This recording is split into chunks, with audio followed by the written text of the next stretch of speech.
ख़वातीन में छाती का कैंसर बढ़ रहा है, क्या अलामात हो सकती हैं? अगर गौर ना किया तो कितना नुकसान उठाना पड़ सकता है। हर मर्द या औरत को इसके बारे में पता होना चाहिए ताकि कहीं गफलत की वजह से कोई जान की बाजी ना हार जाए। इस वीडियो में मैं ख़वातीन की छाती के कैंसर के बारे में कुछ आगाही दूंगा। वीडियो मुकम्मल देखिएगा। मैं हूं वसीम अब्बास और आप देख रहे हैं नोफैप हेल्थ यूट्यूब चैनल। दोस्तों, कल मुझे मेरे सीनियर ने बताया कि उसकी कजन की छाती पे एक गिल्टी सी बनी हुई है। इतना दर्द वगैरह तो नहीं है, लेकिन वो सोच रहे हैं दम वगैरह करवाएंगे तो ये खत्म हो जाएगी। उसकी बात सुनकर मैंने उसे फौरन यही कहा कि भाई उन्हें कहें फौरन किसी क्वालिफाइड डॉक्टर से रजू करें, टेस्ट वगैरह करवाएं, ना के दम के चक्कर में पड़ें। जैसा आप बता रहे हैं ये तो कैंसर की अलामत हो सकती है। फिर मैंने उसे वो मैसेज सुनाया जो मेरे पास आया हुआ था कि जिसमें छाती के कैंसर के बारे में कुछ आगाही है। बताया गया है कि लोग कितनी गफलत करते हैं और इन देसी टोटकों की वजह से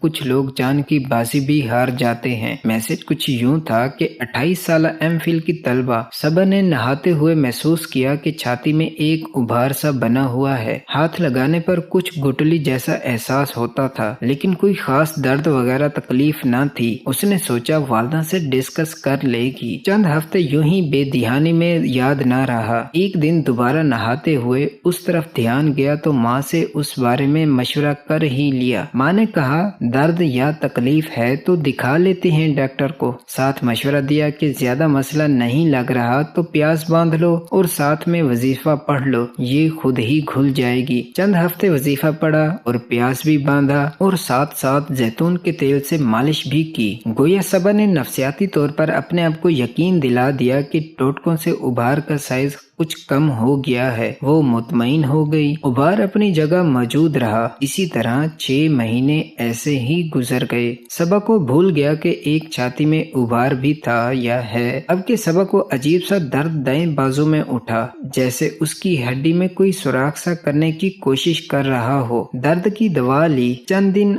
और दर्द को आराम आ गया, लेकिन दवा छोड़ते ही दर्द ने फिर जोर पकड़ा। आखिरकार करीबी डॉक्टर से मशवरा हुआ। उसने कहा जवान लड़की है, इसे क्या होना है। कैल्शियम और विटामिन डी तजवीज किया, साथ एक तगड़ा सा पेन किलर इंजेक्शन ठोका और गोलियां देकर चलता किया। फिर से आर्जी आराम आ गया, लेकिन दवा का कोर्स खत्म होते ही फिर वही तंगी शुरू हुई। अब सबा को परेशानी हुई कि ये दर्द जान क्यों नहीं छोड़ रहा। उसने अपनी डॉक्टर दोस्त को कहकर सरकारी अस्पताल से एक्सरे करवाया। एक्सरे करवा कर हड्डी वाले डॉक्टर के पास ले गई। उसने एक्सरे देखकर कहा कि इसमें कुछ गड़बड़ लग रही है, आप इसको जरा कैंसर आउटडोर में दिखा कर आएं। और यूं मेरी सबा से पहली मुलाकात का बंदोबस्त हुआ। सबा ने मुझे सलाम करके एक्सरे पकड़ाते हुए कहा कि इसे बाजू की हड्डी में दर्द की शिकायत है। मैंने एक्सरे देखते ही हड्डी का पूछने की बजाय इससे पूछा आपको जिस्म में कहीं कोई गिल्टी महसूस होती है, जिसके जवाब में उसने कहा कि हाँ, बस छाती में उभार सा था, लेकिन वो वजीफे और मालिश से बेहतर हो गया था, लेकिन थोड़ा सा अभी भी है। वो थोड़ा सा